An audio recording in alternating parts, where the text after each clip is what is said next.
So here we are logged into the lab, and what I've done is SSH'd into the XMS. And if you remember my IP, or remember from the earlier lesson, the IP is 10.2.16.99, and I've logged in as XMS admin 123456. And if you also remember from the previous lab, when you do this, you need to log in as a second user into the tech interface. So I've logged in as tech, and again 123456. So let's take a look. First thing, you can always hit question mark and pull up a list of possible commands. I think I can, nope. So I can just do question mark and pull all these in. You can also do things like tab completion, so show dashed or tab, and it will give you the list of available commands there. And of course, you can kind of go down like show iscsi tab, and you'll get that. If you want to know what something does, just type the command. If it's a show command, it'll just kind of display back. If it's a like add volume command, you hit enter, it'll give you help. So it'll tell you that the usage is add volume, and then property equals value. So here's your properties like alignment offset, volume size. This will tell you if it is a mandatory property for this command. The only mandatory one for this one is size. Give you a description and the value. One thing to keep in mind is that a lot of these values will need to be in quotation marks. So I'll show you that here in a minute. So what I want to do is give you some options here, or options, but examples of some of the commands. I mean, as you can see, there's a ton of show commands. There's a ton of regular commands if I scroll back. So the user guide covers, I think, every one of these, but you're not going to need all of them. Well, I guess not normally.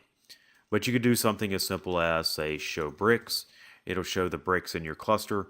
It'll show the brick name, cluster name, and the state. Pretty simple stuff. I mean, but if you're just starting to look at things, you can do show battery backups, BBUs, and it will, again, give you the information. It'll tell you which cluster they're part of, what their numbers are, their battery charge, what their load is, the voltage, etc. Moving along, a couple other things. Storage controllers, so tab that out, and we'll see that here.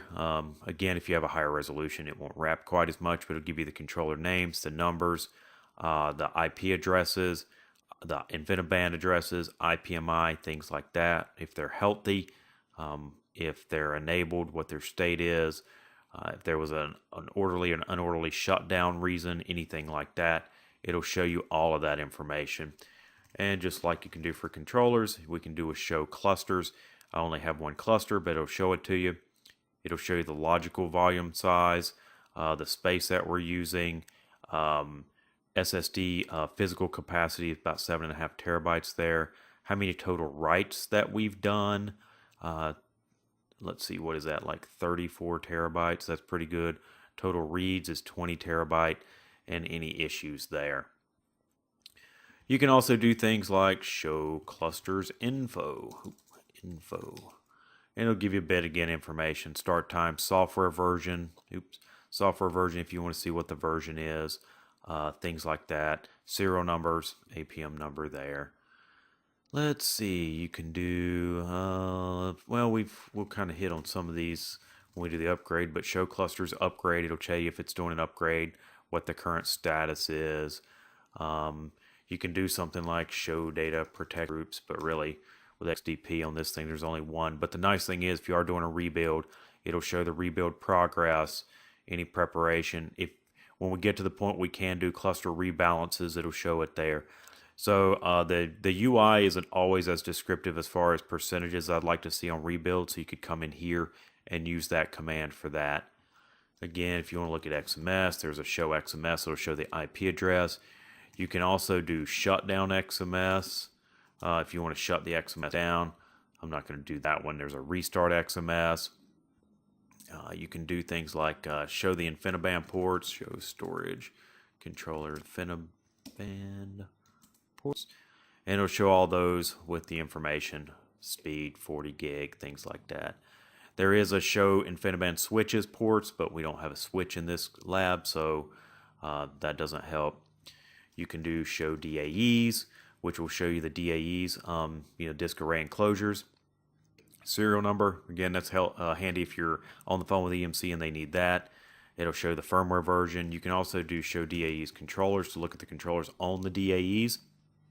And it'll tell you, this is kind of neat, the location, if it's the top one or the bottom one, the number, and again, things like the firmware version and the brick that it's a part of. So you can get pretty detailed on this stuff. You can do things like show syslog as well. We haven't really configured syslog here, but it would show the host.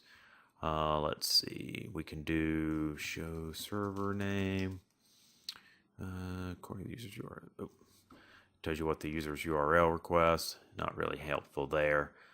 Let's see, flipping through my notes to see what else we've got. You can do things like start and stop cluster from here. I'm not going to do that. This is a start cluster, so for some reason you take the cluster down and need to restart it, you can do that, and it will bring the cluster up. We'll talk about the stop ones in a minute. There's power off and power on commands, and then there's the configuration commands, which are probably the most common. So we can do a show volumes. If I can type, there we go. And it'll show all the volumes. You can also do show dash volume to get more detailed information, but it requires the volume ID command. ID equals, so let's pick bootlons. Let's do volume number 5, which is an iSCSI volume. So iSCSI gives you the index number, size is 10 terabyte, logical block size is 512, shows any offsets, space in use, cluster, shows that it is a data store. We've called it a data store. And let's see, and that's about it. Index, total writes, hasn't really been anything written to it. But again, to get the volume ID, do show volumes. I cannot do that. Okay. And the second item after the name here is the actual index. The first name is the folder. The second name is, or it's the volume name, and then the folder that it lives in. And this is the index number that you would use for the other commands. So if you wanted to add a volume from the command line, you just do add volume. And again, the only thing that's required is volume size. And this is slightly different. First of all, it needs to be in quotes, different than what you see in the UI. So it'll say integer suffix by MG, T, and P, megabyte, gigabyte, terabyte, petabyte. Notice it's not like TB like it was in the UI. It's actually a lowercase g for gig. So keep that in mind. You can do a name equals CLI Lab demo in quotes. And you can do cluster ID. You can do logical block size equals 512. I don't think that needs to be in quotes. But you can do things like parent folder. You can do the alerts, and those are going to be, as they see here, enabled or disabled. So equals enabled or equals disabled. It did work. So it added the volume, shows you the name, and in brackets there is the volume ID. So if we do volumes, it will be here. This is all in alphabetical order, not by index number. So it's right there. So we can do show volume, volume ID equals 18, and it'll show the one we created. If you want to delete a volume, you just do remove volume. And really the only thing is volume ID equals 18. And it'll say, are you sure? And you'll say yes, and it'll remove the volume. You can do things like there's a modify volume command. So basically you can come in and change the alerts, things like that. Show volumes, we've done those. You can look at the folders, so you can do show volume folders.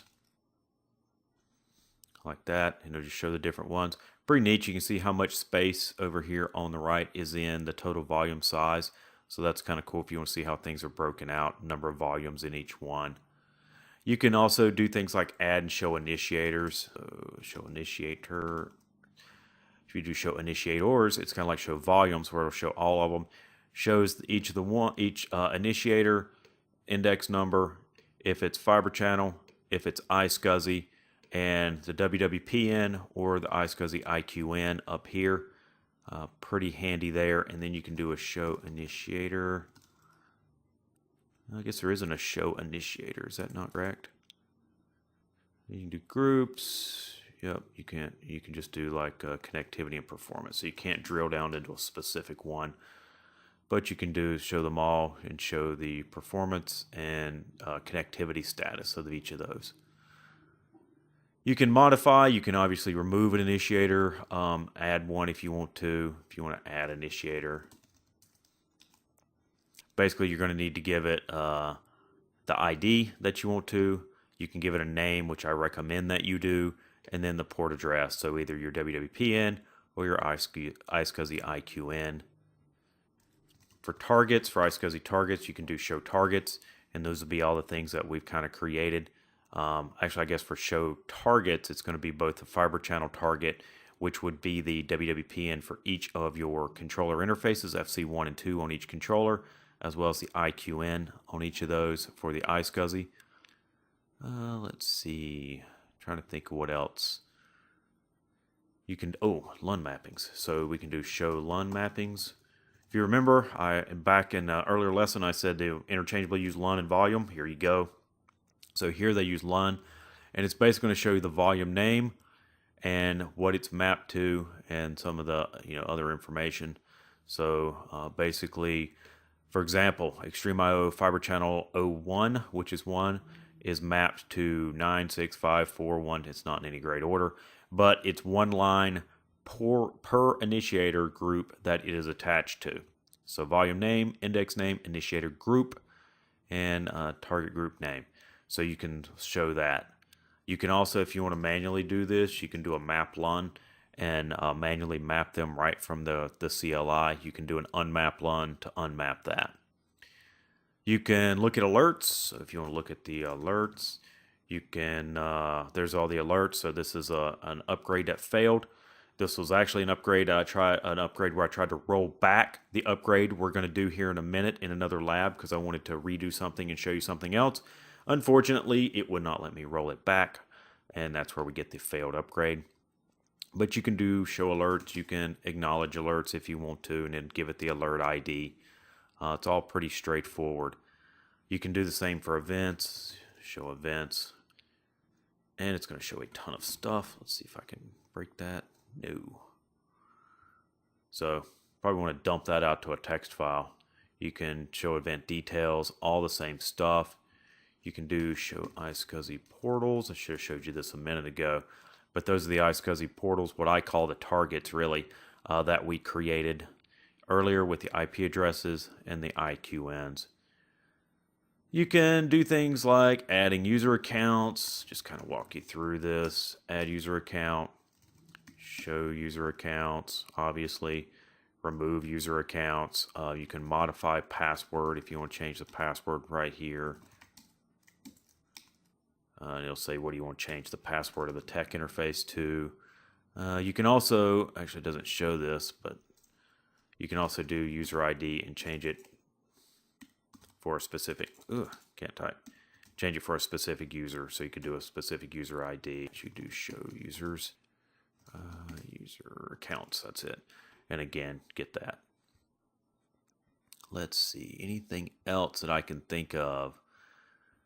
Pretty much anything else that you want to do. Hardware stuff, you can do things like show SSDs, show all your SSDs, show the percentage, show how well they're doing health-wise, any issues. Show data protection, we've done a lot of those. I think that's probably about it. Well, one way, in case you're on the phone with support, you can do create debug info, and it'll start creating your debug information that you want to pull off, and then you can do show debug info or remove debug info. So they may ask you for that. Let that run. I probably shouldn't have hit enter quite so fast on that. But you can look at almost everything in the system. You can look at performance information. You can do things like show initiator groups performance. It'll show you things about writes and reads and all that right from the command line. But that's the great thing about this tool is there's really, you can do more here than you can even do in the UI. There's stuff here that only support should be doing as far as cluster changes, behind the scene changes, things like that. So very powerful, but be careful if you just start running commands in here. There are things you can do to mess the cluster up. That's why I'm sticking to kind of the show commands and the basic admin commands. But that's it for the CLI. Hopefully, I've gotten to where I like to jump on here and just use these instead of even logging into the Java interface. So be curious to see what you think as well. But that's it for the lab. Now we're going to jump back and start talking about how to do upgrades.